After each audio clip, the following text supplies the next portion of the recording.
कारण मन शांत असेल तर आपले विचार शुद्ध होतात आणि आपले विचार शुद्ध असतील तर आपल्याकडून कृती जी आहे ती सुद्धा शुद्ध स्वरूपाची असते.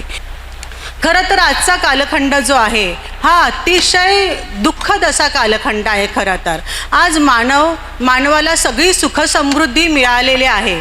माणूस चंद्रावर मंगळावर जाऊन पोचलेला आहे. आर्टिफिशियल इंटेलिजन्सीचा जमाना आहे. पण माणसाचं मन शांत आहे का? माणूस समाधानी आहे का? कारण आपल्याकडे इतका माहितीचा जनसागर आहे. आपल्याला सगळ्या या सोशल मीडियातून माहिती मिळते आहे. पण प्रज्ञेचा झरा मात्र आटत चाललेला आहे. बुद्धांनी वर्षावासाची परंपरा केवळ धार्मिक विधी किंवा पूजा अर्चा याकरता सीमित ठेवलेली नाही, तर ती करुणा, विवेक, अहिंसेच्या माध्यमातून सुरू झालेली आहे.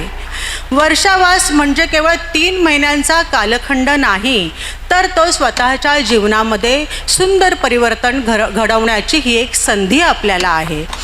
आजच्या धावपळीच्या जीवनामध्ये प्रत्येकाने थोडा वेळ काढणे आवश्यक आहे. कुटुंबासाठी वेळ काढणं आवश्यक आहे. समाजासाठी, धम्मासाठी थोडा वेळ आपल्याला काढणं खूप आवश्यक आहे. आणि म्हणून आत्ता मोबाईल आणि सोशल मीडियापासून आपण दूर राहून या वर्षावासाच्या कालखंडामध्ये ध्यान करावं, धम्मश्रवण करावा, धम्म अध्ययन करावं, धम्मदेसना घ्यावी आणि चांगली पुस्तकं वाचावी, धम्म पुस्तके वाचावी. भगवान बुद्धांनी सांगितलेलं आहे अत्तदीपो भव, की स्वयंप्रकाशित व्हा. तुम्हाला कोणीही तुमच्यासाठी दिवा घेऊन येणार नाही आहे. त्यामुळे तुम्हाला तुमचा दिवा स्वतःच बनायचा आहे, स्वयंप्रकाशित व्हायचं आहे.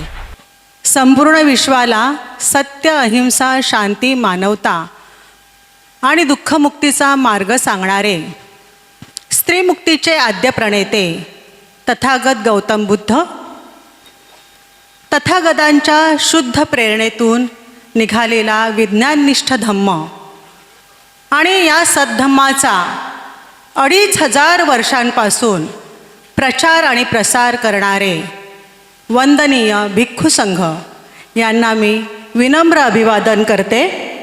सर्वांना नमो बुद्धाय. कालचे सारे मुके ते आज बोलू लागले, कालचे सारे मुके ते आज बोलू लागले, नी तुझ्या सत्यासवे शब्द तोलू लागले.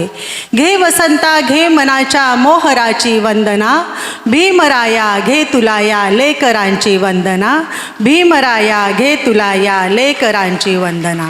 ज्यांच्या महान आणि असीम त्यागाने आपल्याला जो अनमोल असा विज्ञाननिष्ठ धम्म मिळालेला आहे, असे विश्वरत्न महामानव परमपूज्य बोधिसत्व डॉक्टर बाबासाहेब आंबेडकरांना कोटी कोटी प्रणाम. सर्व महामानवांना कोटी कोटी प्रणाम. इथे जमलेले स्टेजवरील सर्व मान्यवर, सर्व उपासक उपासिका, सर्व धम्मबंधू भगिनी, लॉर्ड बुद्धा चॅनेलवरील सर्व प्रेक्षक, इथे माझे सगळे जमलेले चिमणे पाखरं, या सगळ्यांना माझा सप्रेम जय भीम. नमो बुद्धाय. आज आषाढ पौर्णिमा अर्थात गुरुपौर्णिमा अर्थात धम्मचक्कपवर्तन दिन. आजच्या या मंगलमय दिवशी आपण सर्व इथे एकत्र जमलेलो आहोत, याबद्दल अतिशय आनंद मला होत आहे. आणि आज आषाढ पौर्णिमेच्या दिवशी जो भगवान बुद्धांनी जो उपदेश केलेला आहे पंचवर्गीय भिक्खूंना, त्याबद्दल तर आता आपले भिक्खू संघ सांगतीलच, पण काही माझे विचार मी आपल्यासमोर मांडणार आहे.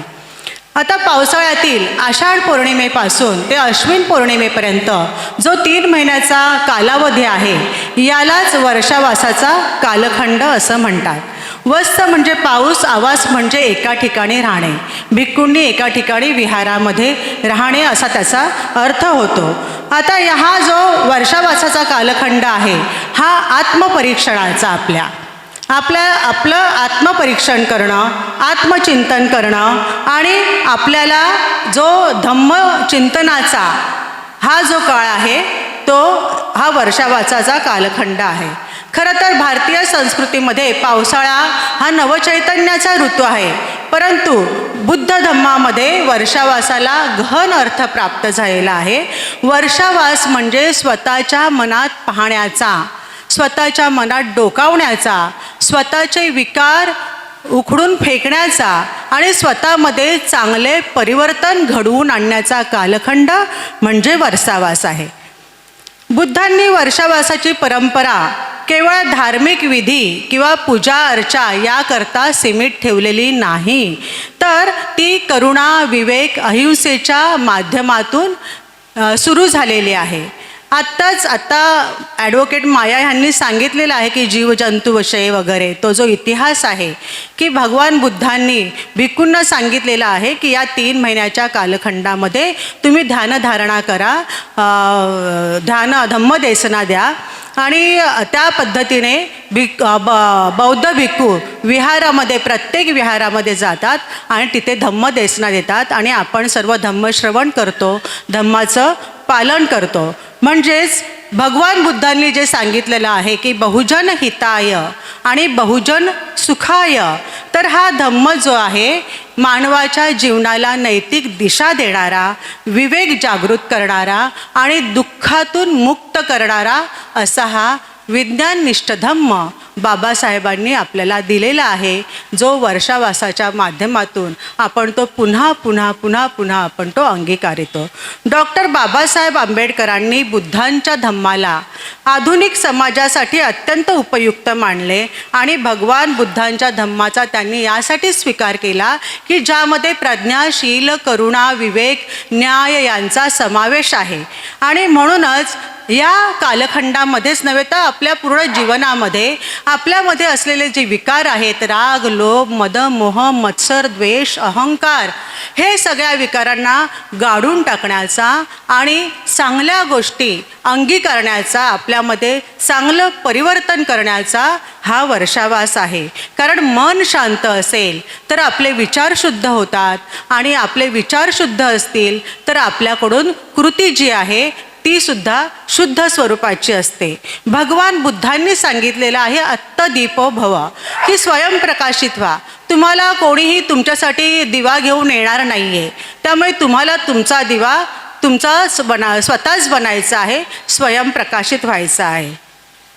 खरं तर आजचा कालखंड जो आहे हा अतिशय दुःखद असा कालखंड आहे. खरं तर आज मानवाला सगळी सुखसमृद्धी मिळालेली आहे. माणूस चंद्रावर, मंगळावर जाऊन पोचलेला आहे. आर्टिफिशियल इंटेलिजन्सचा जमाना आहे. पण माणसाचं मन शांत आहे का? माणूस समाधानी आहे का? कारण आपल्याकडे इतका माहितीचा जनसागर आहे, आपल्याला सगळ्या या सोशल मीडियातून माहिती मिळते आहे, पण प्रज्ञेचा झरा मात्र आटत चाललेला आहे. त्यामुळे आज आपण वेगवेगळे प्रश्न बघतो की जंगलतोड म्हणा, वृक्षतोड म्हणा, पर्यावरणाचा प्रश्न आहे, प्रदूषणाचा प्रश्न आहे. आणि या प्रदूषणाने तर सर्व जग चिंताक्रांत झालेलं आहे. त्याच्यामध्ये जगामध्ये युद्ध चालू आहे. युद्धामुळे इतकी हानी झालेली आहे, महागाई वाढलेली आहे, सगळे दुःखामध्ये आहेत. आणि अशा वेळेस आपल्याला असं म्हणावंसं वाटतं की जगाला युद्ध नको, बुद्ध हवा, बुद्धांचा हा विज्ञाननिष्ठ धम्म हवा. भगवान बुद्धांनी 2500 वर्षापूर्वीच आपल्याला सांगितलेलं आहे निसर्गाचं आणि मानवाचं नातं. जीवसृष्टीमध्ये निसर्ग आणि जीवसृष्टीमधली करुणा जी आहे ही करुणा बुद्धांनी आपल्यामध्ये जागवलेली आहे. त्यांनी सर्व जीवमात्रांशी करुणा, मैत्री आणि अहिंसक वर्तन करण्याचा संदेश आपल्याला दिलेला आहे आणि तो आज महत्त्वपूर्ण ठरतो आहे आजच्या घडीला. वर्षावास म्हणजे केवळ 3 महिन्यांचा कालखंड नाही, तर तो स्वतःच्या जीवनामध्ये सुंदर परिवर्तन घडवण्याची ही एक संधी आपल्याला आहे. हा केवळ भूतकाळातील वारसा नाही आहे, तर तो आजच्या आधुनिक जगासाठी तितकाच आवश्यक आहे. विज्ञान, तंत्रज्ञान आणि आधुनिकतेसोबत जर आपण प्रज्ञाशील, करुणा, विवेक, न्याय, या मानवता, या नैतिकता जोडली तर हा खऱ्या अर्थाने मानव कल्याण साध्य होईल. आजच्या धावपळीच्या जीवनामध्ये प्रत्येकाने थोडा वेळ काढणे आवश्यक आहे. कुटुंबासाठी वेळ काढणं आवश्यक आहे. समाजासाठी, धम्मासाठी थोडा वेळ आपल्याला काढणं खूप आवश्यक आहे. आणि म्हणून आत्ता मोबाईल आणि सोशल मीडियापासून आपण दूर राहून या वर्षावासाच्या कालखंडामध्ये ध्यान करावं, धम्मश्रवण करावा, धम्म अध्ययन करावं, धम्मदेसना घ्यावी आणि चांगली पुस्तकं वाचावी, धम्म पुस्तके वाचावी, वैचारिक पुस्तकं वाचावी. जे काही धम्माबद्दलची डी कोसंबीची, राहुल सांस्कृत्यायांची किंवा धम्मरक्षित, आनंद कौसल्यायन यासारख्यांची जी मोठे मोठे विद्वान लोक आहेत यांच्या पुस्तकाचं पठण करावं, ग्रहण करावं.